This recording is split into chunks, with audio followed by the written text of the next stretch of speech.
Recently हॉस्पिटलमध्ये एक pituitary ॲडेनोमाचा patient बघितलेला. पिट्युटरी ॲडेनोमा म्हणजे काय, पिट्युटरी ग्लॅन्ड जी असते आपली मास्टर ग्लॅन्ड म्हणतो, त्याचं ट्युमर असते.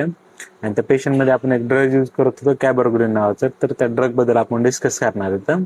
ते कॅबरगोलिन काय, डोपामिन अगोनिस्ट म्हणजे तुमच्या बॉडीमध्ये डोपामिनचं कॉन्सन्ट्रेशन इन्क्रीज करते. तर ह्या पेशंटमध्ये आपण काय यूज करत होतो, हे पार्किन्सन डिसीजमध्ये पण इन्क्रीज केलं जातं हे ड्रग. तर पिट्युटरी ॲडेनोमा म्हणजे पिट्युटरी भरपूर हार्मोन सिक्रेट करते, आपले प्रोलॅक्टिन, ग्रोथ हार्मोन, ACTH आणि गोनोड्रॉप्स वगैरे भरपूर सिक्रेट करते. आणि कधी कधी पिट्युटरी ॲडेनोमामध्ये सगळ्यात कॉमन जे प्रेझेंटेशन दिसते ते प्रोलॅक्टिनोमा दिसते. म्हणजे प्रोलॅक्टिन हार्मोन, प्रोलॅक्टिन सिक्रेट करणार सेल असलं त्याची हे वाढून प्रोलॅक्टिनोमा म्हणजे जास्त प्रोलॅक्टिन हार्मोन सिक्रेट होईल. आणि प्रोलॅक्टिन हार्मोन काय करतं, तुमचं ब्रेस्ट मिल्क सिक्रेट करायला हेल्प करते. म्हणजे आणि त्यामुळे काय होतं, हे जे पेशंट असतात पिट्युटरी ॲडेनोमाचे, त्यात प्रोलॅक्टिनोमाचे, त्यात ब्रेस्ट मिल्क येतं.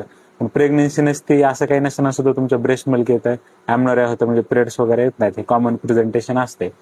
तर पिट्युटरी ॲडेनोमामध्ये प्रोलॅक्टिनोमा. आणि मग आता हे जे वाढलंय तुमचं प्रोलॅक्टिन, त्यामुळे तुमचं गॅलेक्टोरिया म्हणजे प्रेग्नेन्सी नसताना मिल्क येईल, ॲमोनेरिया म्हणजे पिरियड्समध्ये पण समजा बरोबर व्हायना. तर हे मॅनेज कसं होणार आहे, समजा दूध हे मॅनेज आपण कसं करू शकतो, आपण डोपामिनचे कॉन्सन्ट्रेशन इन्क्रीज करू शकतो. कसं प्रोलॅक्टिन आणि डोपामिन बॅलन्समध्ये असते. समजा ह्याला जर वाढवलं तर हे ह्याला कमी करतं. त्यामुळे डोपामिनचे कॉन्सन्ट्रेशन जर इन्क्रीज केले तर प्रोलॅक्टिनचे कॉन्सन्ट्रेशन कमी होते. मग ह्या केसमध्ये काय होईल, तुमचं प्रोलॅक्टिन वाढलेलं, मग आपण डोपामिन अगोनिस्ट म्हणजे ड्रग्स डोपामिनचे कॉन्सन्ट्रेशन इन्क्रीज करतात ते देतो. त्यात मग कॅबरगोलिन नावाचं ड्रग आपण देतो, जे की तुमचे डोपामिनचे कॉन्सन्ट्रेशन इन्क्रीज करेल आणि त्यामुळे तुमचे प्रोलॅक्टिनची कॉन्सन्ट्रेशन कमी होईल. त्यामुळे हायपरप्रोलॅक्टिन म्हणजे आपण कॅबरगोलिन नावाचा ड्रग देतो. आणि प्रेझेंटेशन काय असतं त्याचे, प्रोलॅक्टिनोमाचे गॅलेक्टोरिया म्हणजे मिल्क सिक्रेशन होतं प्रेग्नन्सी नसताना आणि ॲमेनोरिया वगैरे दिसतं.